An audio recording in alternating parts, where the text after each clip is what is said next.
Hello, and welcome to another fantastic episode of Fest Forward Advisor Talks. And this week, we are talking all things related to event health and safety. Fest Forward Advisor Talks is brought to you by the Ottawa Festival Network, a not-for-profit service organization that works cooperatively with members and partners towards a vibrant, inspired, and prosperous festival capital. This is a series where industry experts break down hot topics that are essential for festival and event organizations. You will hear best practices and expert advice complemented by real-world examples and lessons learned from fellow festival producers that will help you solve problems, make decisions, and realize your creative visions. Today we are joined by Janet Sellery, one of Canada's leading experts in health and safety in the arts, entertainment, and live events. Janet is a former theatre stage manager. She is the board chair for Event Safety Alliance Canada and a board member for the Event Safety Alliance US. Her work as a health and safety consultant with Sellery Health Safety focuses on customizing programs, training, and resources to reflect the constantly evolving and unique demands of live event environments. Janet provides us with a fantastic run-through of the fundamental health and safety considerations festival and events need to incorporate into their operations. And she also speaks to what we've learned from the pandemic and how we can ensure proper health and safety protocols carry forward and continue to evolve. Before we get started, and Janet mentions this as well, we should just note that Janet's comments are not meant to be relied on as professional advice by viewers. Viewers should seek out specific advice if they think it would be helpful, which can take into account their individual circumstances. The podcast is meant for general educational purposes only, reflecting Janet's experience with event health and safety, and OFN and Janet will not be held responsible if you do not seek out your own specific advice. With all that said, here's Janet. Hello, everyone. I'm here to talk to you about occupational health and safety for festivals and events. My name is Janet Sellery, my pronouns are she, her, and I'm joining you from Stratford, Ontario, the traditional territory of the Anishinaabe, Haudenosaunee, and Ojibwe Chippewa peoples. This territory is covered by the Upper Canada Treaties, and we thank all the generations of people who have taken care of this land. So just a little bit about my background. I'm a former theatre stage manager, and I became involved with health and safety following the critical injury of an actor at the Stratford Festival back in 1995.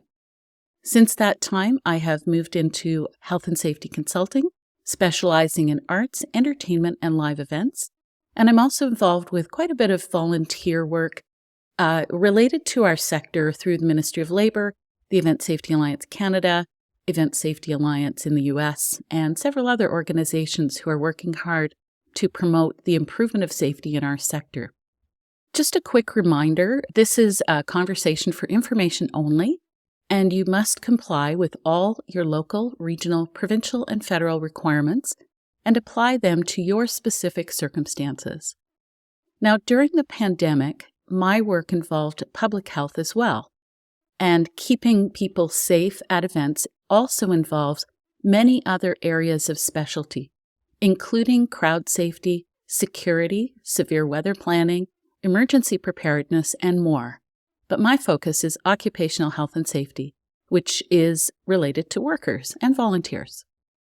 This information will be included in the show notes. We'll be providing the PowerPoint slides as well as a health and safety resources list.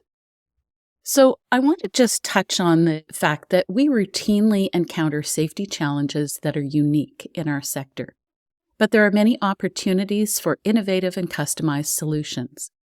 Live events require creativity in all of their activities, and health and safety is no different.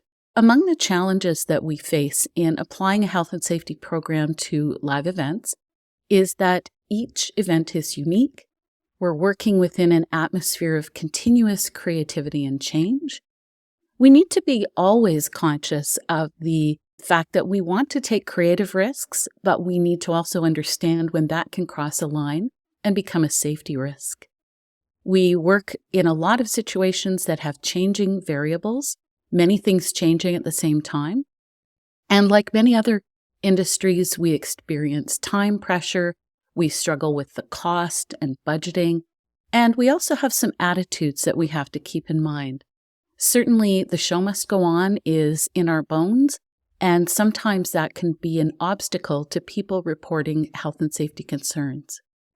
Now, that said, even though we do face challenges, our sector has many tremendous opportunities for doing health and safety really, really well. We've got all that creativity and ingenuity, very specialized expertise related to specific types of events. When we work on a show, we develop a very tight community, a family that may be together for a short time or a longer time, but we care about each other. We're always highly motivated to put on a really excellent show to make it repeatable from one day to the next. We value the knowledge and enthusiasm that our freelance workforce brings to our shows. And we have lots of existing practices that are not identified as health and safety, but they're very, very protective. The lists, the pre-show checks, all of those things that we do to make sure we have a really solid performance also enhance the safety of that performance. While health and safety planning is challenging for events of all sizes and types, I know that event people have the skills and experience to do it really well. Successful planning means that you sleep better at night, and the front page story is the great experience that people had at your event and not something catastrophic that happened. So I want to just reflect a little bit on what we have learned during the pandemic. And certainly our sector has learned a lot. We've learned that effective health and safety planning is critical for event success. And we've really learned that workplace health and safety and public health are both important, and you can't really have one without the other. We can't expect our patrons to return with confidence until we've taken the precautions to protect our artists, workers, and volunteers. So that's one thing that has been a really important learning. Next, there's also been a lot of learning that planning flexible requirements based on specific events, and that is specific to a venue, an organization, a program, the artists. That's something that we all have taken away from the pandemic, I think. We need to scale it up, scale it down, choose what works for you, be ready to adapt quickly to change. Another learning has been the need to budget for health and safety tasks. Certainly, lots of organizations that never had any kind of formal health and safety program have set up an arrangement with COVID-19 coordinators, and there has been tremendous value in that. So my hope is that we will see a continuing recognition of the value of health and safety and people allotting for the money in their budgets to do it properly. We've also seen tremendous collaboration where different industry groups have gotten together to figure out how to plan cohesive requirements. So that's been very, very positive. So what does our new normal look like? And I know that's a tough term. We don't really like that term very much. But I think we all need to acknowledge that there will be permanent changes to protect against the next wave of COVID-19, seasonal flu, which is just starting to ramp up, and also a potential next pandemic. Every event organization needs to look at their programming and be ready to make a quick pivot to smaller group activities. In terms of operations, things like no contact payments, automatic doors, some pre-ordering or ordering from seat apps, and those kinds of changes are certainly going to be ongoing. Many venues have taken steps to reorganize or renovate their venue for healthier ingress, circulation of patrons, washrooms, and egress.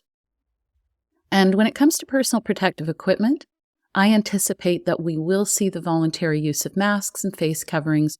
I think that will continue for crowded indoor events for some time to come. So with this new awareness, what kind of continuing priorities should we be anticipating? Well, we've got some terms that might have been only known by people who are actually in the health and safety field, and they have been commonplace, and we all understand them now. Things like risk assessment and the hierarchy of controls, personal protective equipment, the Swiss cheese model, and health and safety program planning. These are things that came up with respect to COVID-19, but they do apply to all of our health and safety work. So risk assessment is the systemic examination of a job or activity to identify potential hazards, assess the level of risk, and identify practical measures to control that risk. We use it to develop our controls or precautions. When we begin to do a risk assessment, whether it's formal using a template or a conversation where we take notes, we need to include all the activities on the artist, worker, volunteer, and patron journey. So we need to look at what happens from the very beginning of a project all the way until it is completed. Once you have conducted a risk assessment, then you can plan which activities are reasonable, and you can scale that work to suit your organization. Also, as part of COVID-19, we all became very familiar with the hierarchy of controls. This inverted triangle helps us to understand how different control measures have an effect. So obviously at the very top, we eliminate a hazard. We may next try to substitute it with something that is less harmful. Engineering controls, and think about all those plastic barriers that went up, are physical ways to separate a hazard from a person. Administrative controls include policies, procedures, and training.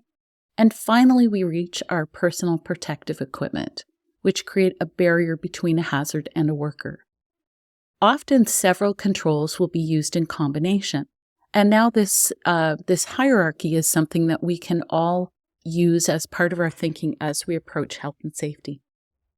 Next, personal protective equipment. So I don't know that I have ever heard PPE used in a sentence more times than in the past 2.5 years.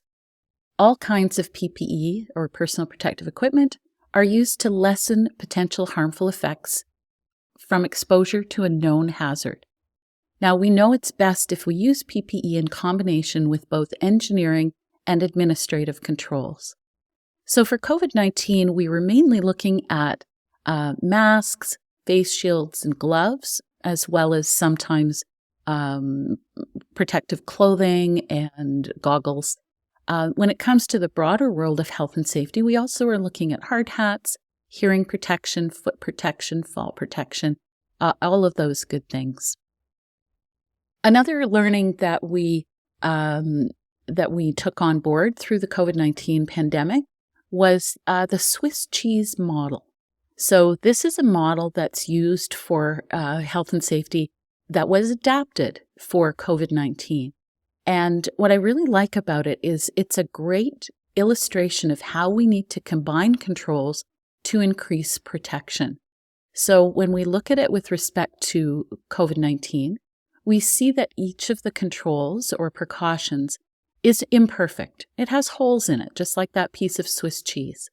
But when we line a bunch of them up, so we look at physical distancing and we look at ventilation and masks, vaccines, and all of those different things, when we layer those controls, we can arrive at something that's going to be very effective. So it's a really great illustration, and certainly it predates COVID-19, and it's an idea that we need to take forward with us as we create our health and safety programs for our festivals and events. So I'm going to take a moment to review some really basic information about health and safety in Ontario. And this information applies whether your event is run by a large organization or a small group of volunteers. Legislation in Canada is enacted at the provincial level. We have 14 jurisdictions, 10 provinces, 3 territories, and the federally regulated workplace. So it means that the laws about health and safety are going to be different as you cross your provincial and territorial borders. That makes it tricky when you are bringing shows in from other jurisdictions because they need to understand that the Ontario laws apply when they're in Ontario. Lots of different laws apply to live events, but very few are event-specific. You need to remember that those laws are minimum requirements, and reasonable practices may often exceed those laws. They may be more stringent to protect your people. So let's take a quick swing through what these different pieces of information are all about. So first and foremost, we have laws which are made by government and they are enforceable.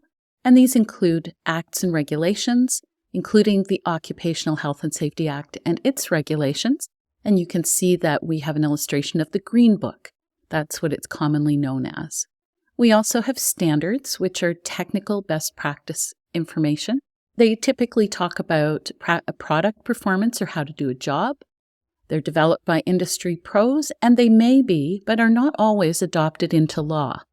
So, for example, in Ontario, you can see we've got the CSA symbol, and some CSA standards are adopted into regulation. That means that they become law, and examples include fall protection equipment and elevating work platforms.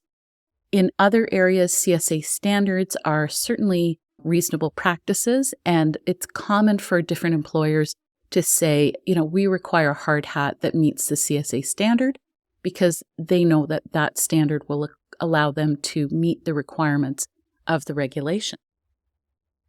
We also have lots of codes that apply, developed by experts, and they support regulations. The most common ones that you'll encounter in festivals and events are the building code, electrical code, fire code, and potentially the human rights code and criminal codes. Criminal code can be applied if there is a situation of negligence where there might be criminal charges laid if there is an instance of a catastrophic failure, multiple fatalities or serious injuries. And finally, on this slide, we have guidelines, which are not replacement for laws. They are not enforceable on their own, but they are guidance partially to explain requirements to the industry, but also to be used by inspectors so they can understand how those requirements may need to be implemented within our sector. So one example is, and this is from the Ministry of Labour website, one example is a guideline related to temporary performance event structures. And that shows you just an outline of what's included in that. And finally, we have employer requirements. All workers and volunteers must comply with employer policies, procedures, and rules. And yes, the employer can go beyond what is required by law. So if you sign a contract to work for an employer that says you have to wear a hard hat at all times during a certain period of certain activities, even if that goes beyond what the law requires, that's what you need to comply with. So let's review rights and duties. So the Occupational Health and Safety Act gives 3 rights to workers: the right to participate in activities affecting health and safety, the right to know about hazards and how we're protected. That includes the right to have training and information. And finally, the right to refuse unsafe work. And there is a very specific procedure to follow for that. It also includes the right to be free from reprisal. So a worker cannot be disciplined or fired for seeking enforcement of the Occupational Health and Safety Act. With every right, we have responsibilities or duties, and the employer carries the most responsibility out of all of the workplace parties. Typically, the focus will be on occupational health and safety, and safety becomes sort of the big piece of that. But in the context of COVID-19, employers have learned they really have a duty to provide a healthy workplace too. So it's up to the employer to provide that healthy and safe workplace, which they do through the development of a health and safety program and providing the resources to carry it out. Each supervisor is obligated to take all reasonable precautions to protect workers, and that includes being a role model. So following all the rules, that's first and foremost what a supervisor must do. They need to implement policies and procedures, and they are also tasked with enforcing them. So a supervisor cannot look away when something is being done unsafely. As workers, all of us, certainly everyone who gets paid in any way, honorarium, salary, fee, whatever it may be, must take reasonable care to protect themselves and others. And their main responsibilities involve compliance, so following all of the rules and requirements, and reporting injuries, incidents, close calls, anything that's happening that could cause a safety implication in the workplace. So we also know that we'll be working with non-workers. Sometimes on events, we'll have students, we'll have volunteers, visitors, and there can be legal action such as lawsuits that go beyond the Occupational Health and Safety Act. The very best way to protect all of these people who will be on your sites is to ensure they follow the same policies and procedures that have been established for workers. So if you're going to have volunteers on site while you do a setup, you need to have the same requirements for anyone who may be at risk who is in a volunteer role. I'm just going to touch briefly on due diligence. So if you learn nothing else about the Occupational Health and Safety Act beyond this one section, this is the one to sort of commit to memory. It is a section that applies to both employers and supervisors, and it is a section that says these roles must take every precaution reasonable in the circumstances for the protection of the worker. And that means that the law does not expect you to take absolutely every precaution. It's related to your circumstances, so it must be reasonable. And the Green Book, the Occupational Health and Safety Act, is all about protection of the worker. So this section is known as the General Duty or Due Diligence Clause. So if you're doing something that isn't described in a regulation, if there is no specific section to address it, then this is the section that will be cited if there are any orders or charges.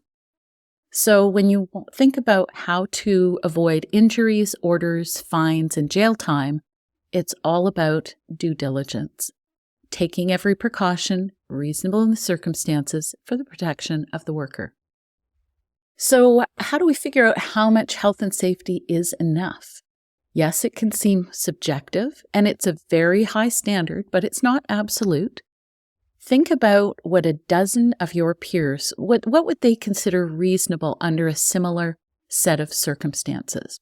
So think about this as a jury of your peers.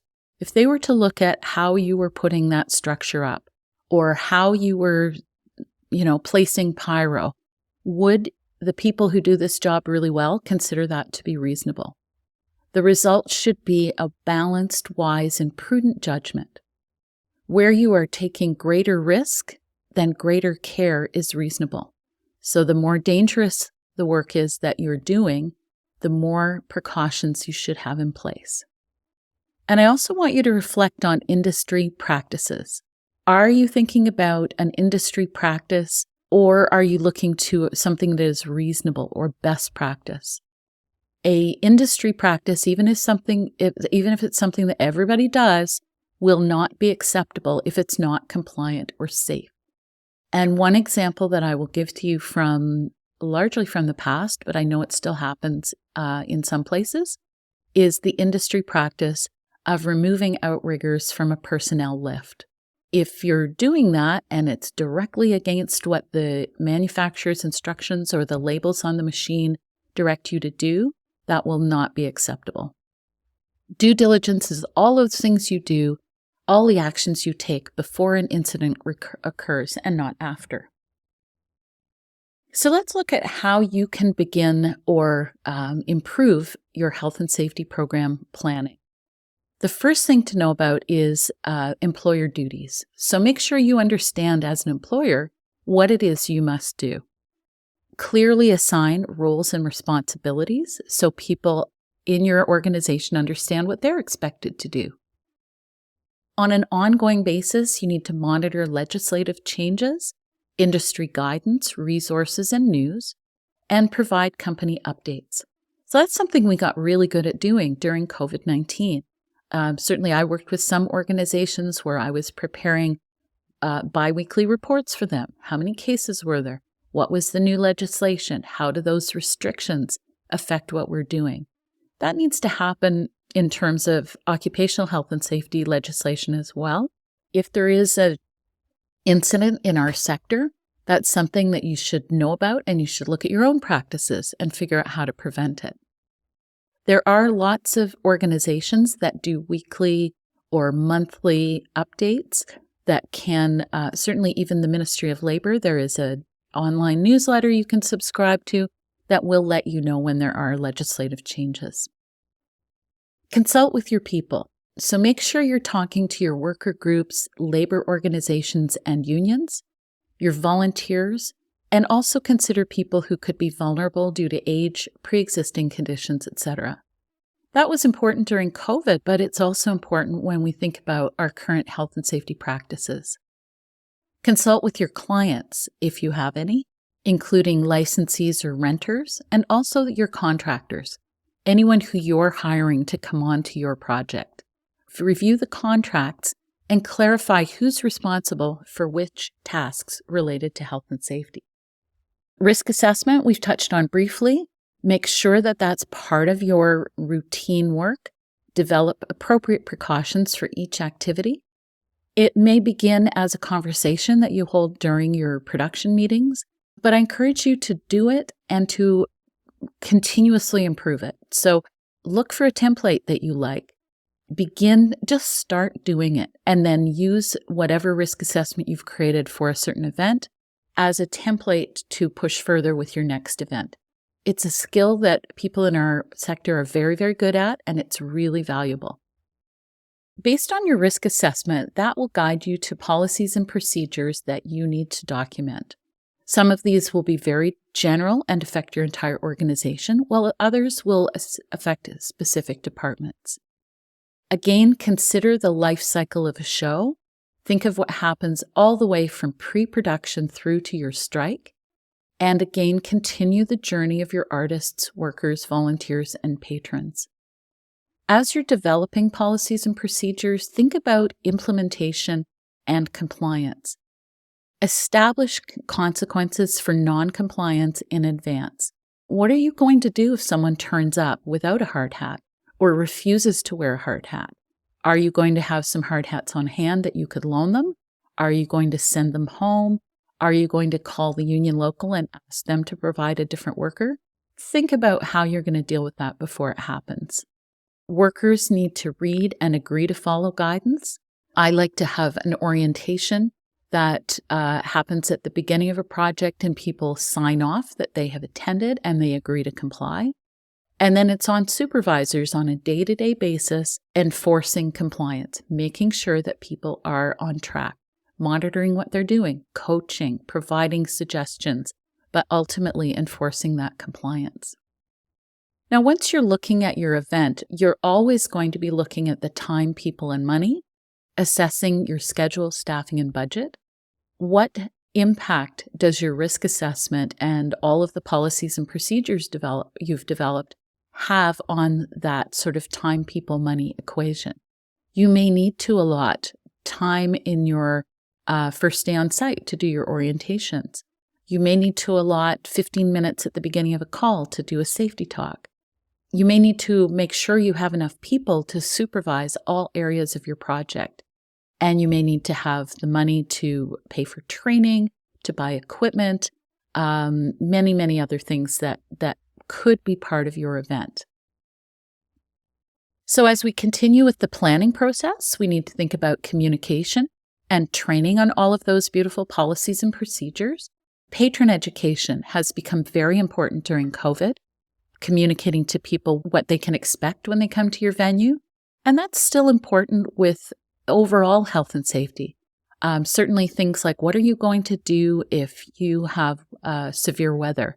How are you going to communicate? A lot of people are wanting to know about that information in advance. You'll need to train your workers on general information as well as departmental information, especially including anything that's new equipment, new chemicals, new processes. And finally, monitor and evaluate. You've done your event, it went fantastically well. You're going to do a bit of post-event debrief. Make sure health and safety is part of that conversation about what went well, what needs improvement, and what are your areas of concern. Then make sure you take the time to respond, change, and update as needed so that your next event can be, even stronger in terms of its health and safety than the one you just did. So what should you expect to put into your health and safety program? These are some very, very general elements that I'll just go through quickly. And I remind you that a health and safety program isn't a binder. It's what everyone does on site in their everyday work. Typically, when I work with clients, I like to create a health and safety handbook with lots of links that go out to resources. So that is more of a kind of a streamlined document. But certainly if you want to create a huge binder with dozens of policies and procedures, that's fantastic. Do what works for you. But remember that documentation is important because it can keep your program sustainable through organizational changes like staffing. So we've been in a real upheaval for the past couple of years with people leaving jobs, labor shortages. So when you figure out something that works really well for your organization, your gift to them is to write it down so that when you go on to another project, that can be maintained through future events. So as part of the program, I like to provide something at the beginning with quick reference, phone numbers and addresses that people need to know, indicate where you're going to post information, your health and safety board, mandatory health and safety policy, workplace violence and harassment prevention policy. Also give some information about what legislation standards and guidelines apply. Detail the health and safety rights and responsibilities. And I remind you to include health and safety requirements for contractors. That's going to be very important for you to communicate so that everyone on your project is following the same rules. Enforcement. How are you going to deal with someone who is non-compliant? Will you ask a contractor to leave the site if they refuse? Training. The very minimum training that you need to be doing is a mandatory health and safety orientation provided on each worker's first day on site. There is a requirement to do health and safety awareness training, and that's available for free online for workers and supervisors. It's Ministry of Labor, Immigration, Training and Skills Development. They've just changed their name again. So that's something that every worker in Ontario needs to complete once. Most of your people will probably have already done it. And then make sure that people have specific training based on their tasks, whether it's WMIS, working at heights, forklift, whatever they're going to be doing, they need to have the appropriate training. Within your program, you also need to identify how people are going to resolve health and safety concerns. You need to outline how the process for work refusal works and how people are intended to report and investigate injuries and incidents.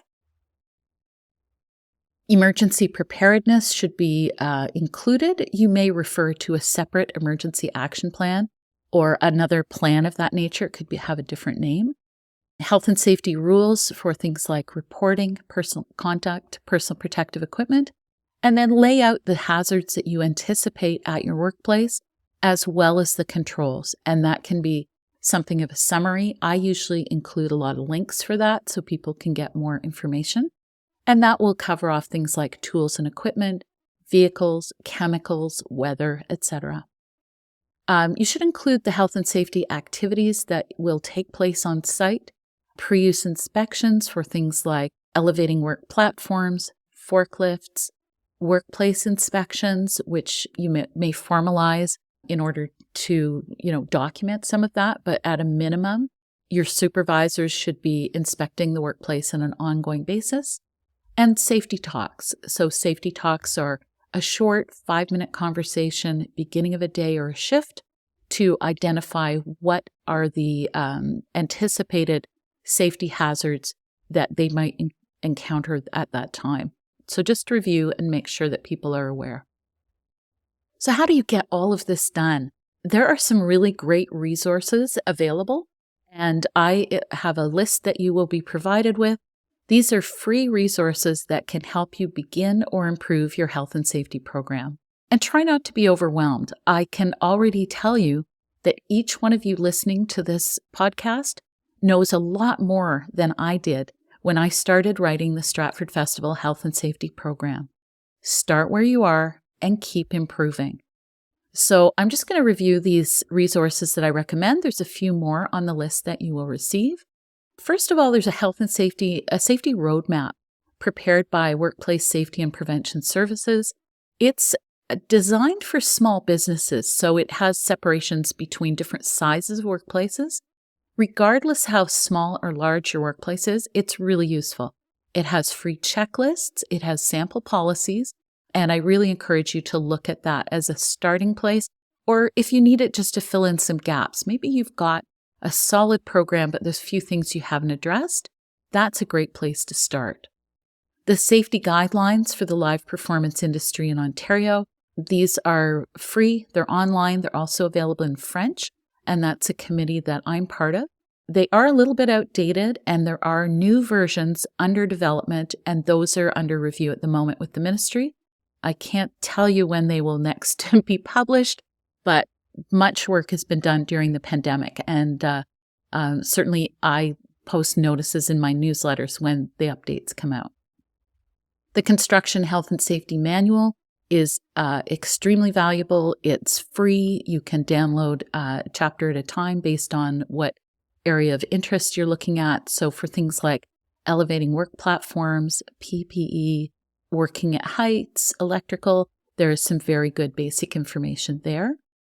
OHS Answers is a service provided by the Canadian Centre for Occupational Health and Safety, again, also available in French, and they have got tons and tons of free resource information. I'm chair of the board for the Event Safety Alliance Canada, and we have a free event safety newsletter, which you can sign up for on our website. And we will be adding a lot of these resources also to our website in days to come. Event Safety Alliance in the US has great information. The Event Safety Guide is free. They sell it as a book, but they have the whole thing as a PDF entirely free on their website. They also have a section on Event Safety Insights, which is an online magazine. They have a podcast, and they also have a link to all of the ESTA technical safety program standards. So if you want to look for it, there is an ANSI standard for crowd management, for severe weather. So those are free on that website. And I also recommend Act Safety Association. They serve the motion pictures and performing arts industries in British Columbia. A lot of their information is quite relevant and useful to those of us in Ontario.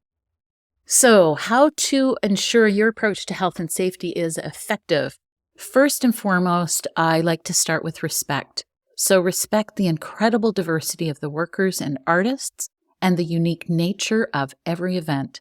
Set high expectations, set a tone where people feel comfortable coming to you to talk to you about health and safety concerns. Give people permission to be safe. Let them know that you want to hear from them and that you will go on and respond. So that's my second R. Respond to questions and requests as quickly as possible. If you have artists or workers who ask questions or challenge health and safety information, you know that they are engaged, and that should be encouraged. If there isn't an immediate answer, refer them to someone else or let them know when you'll have more information available. So we need to respect the work, we need to respond to questions, and finally, we need to require people to comply with legislation, to wear their personal protective equipment, report hazards, injuries, and incidents to their supervisors. Overall, we have to agree that workplace injuries and illnesses are unacceptable, and we need to work together to prevent them. So here's a couple of tips for success. There are simple things that everyone can do. It's not as difficult as you think. I'm a health and safety generalist with a specialty in arts and entertainment, but I'm not an engineer or a rigger or a crowd safety manager. But I have those people on my own personal panel of experts. So I encourage you to think about what can you do yourself, when do you need an expert, know the difference and stay in your lane, and develop your own panel of experts. Think about who's already doing this and how can you learn from them. People in our sector are extremely generous and always happy to help someone else. We work together. We want everyone in this industry to be safe. So in summary, within the arts and culture community, creativity and problem solving are your superpowers, and they're needed more than ever right now. Be confident in your expertise.